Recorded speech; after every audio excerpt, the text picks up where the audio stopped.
We spent 10 years doing experiments on rats, of which we induced these little lesions and learned a lot about connections, changes in the types of neurons, what's happening in the thalamus, etc.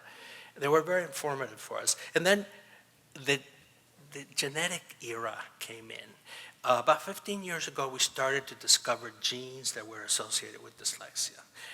How do we discover those? So there's big statistical studies. You take huge populations, and if they're not huge, the results are probably spurious and you can't believe them. But if you have huge populations or you have several studies, separate studies that find the same gene, you feel more comfortable about this being real because these are statistical associations. You know how statistic works. The larger the N, the more sure you are. So people began to study groups of dyslexics, large groups of dyslexics, and finding that if you were dyslexics, you were likely to have a particular variant of a gene compared to those who were not dyslexics. These are called polymorphisms.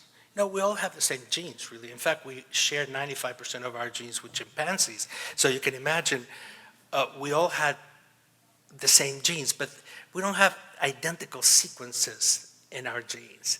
And not having identical sequences results in our genes functioning a little bit different one from the other. So we all look the same like inbreds, right?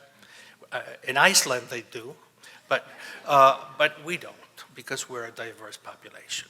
So we'll have the same genes, but we have different variants of this. The variants are called polymorphisms, and we can associate these polymorphisms to all kinds of conditions, autism, schizophrenia, and dyslexia too.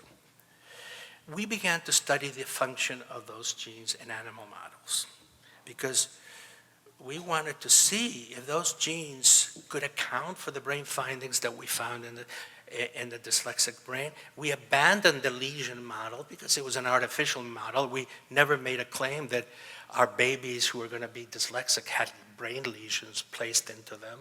It was just a model to study something, but it wasn't as naturalistic as we wanted to be. It's all that we had. So we then began to manipulate genes. So in this particular set of experiments where we use rats, we make a little RNA, which is shaped like a hairpin here.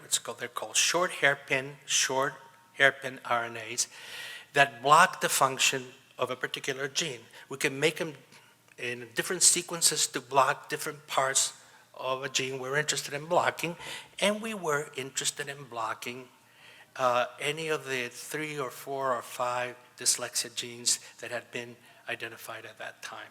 Over the course of time, 3 or 4 of them have been robust enough to believe that they're really likely to be dyslexia genes. Some of the other ones haven't panned out. Other studies have not supported the association. And in fact, some of these genes that are very strong in Caucasian populations are now being found to be associated in Asian populations, for instance. So we're going to have different genes predisposing to dyslexia, not causing dyslexia, predisposing to dyslexia, giving you a risk factor. You have to have a lot of other things wrong. You have to learn English, which is really bad for dyslexic, instead of Spanish, which is easier. And there are a lot of other things, but at least the genes make you more vulnerable to to expressing this particular phenotype. So we make these little blockers against dyslexia genes, and we see what they do. I'll show you one example. This is the first dyslexia-associated gene that we read about. We didn't discover it. It was discovered in Finland at DYX1C1. And when we actually block the effect of that gene during the time when neuronal migration is taking place in the rat, we block neuronal migration. We don't let it happen. Here's normal neurons. Each little green dot is a neuron migrating up to the cortex. This is the normal control.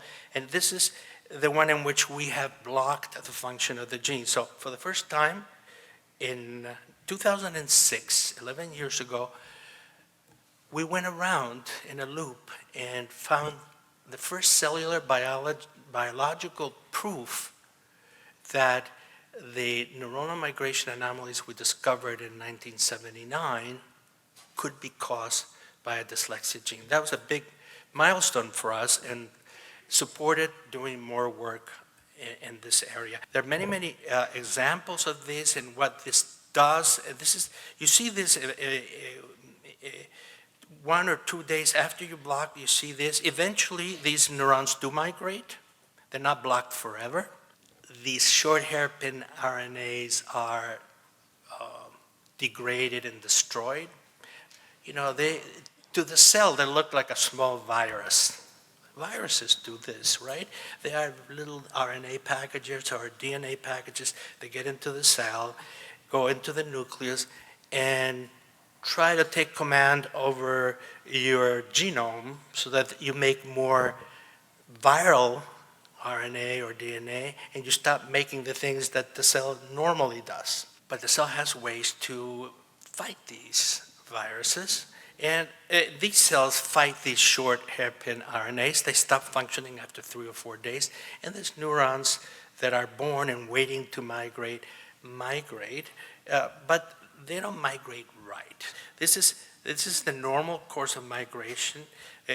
Neurons are born here and they migrate and they sort of get stuck in these layers of cortex, but the ones that started migration later because they were blocked initially, they sort of migrate too far and produce some of these little cortical abnormalities that show migration too far into the cortex. So, interestingly, DYX1C1 produces overmigration. It affects migration to the cerebral cortex. So we're okay now. Our observations in 1979 are being held up during the time of cellular and molecular biology.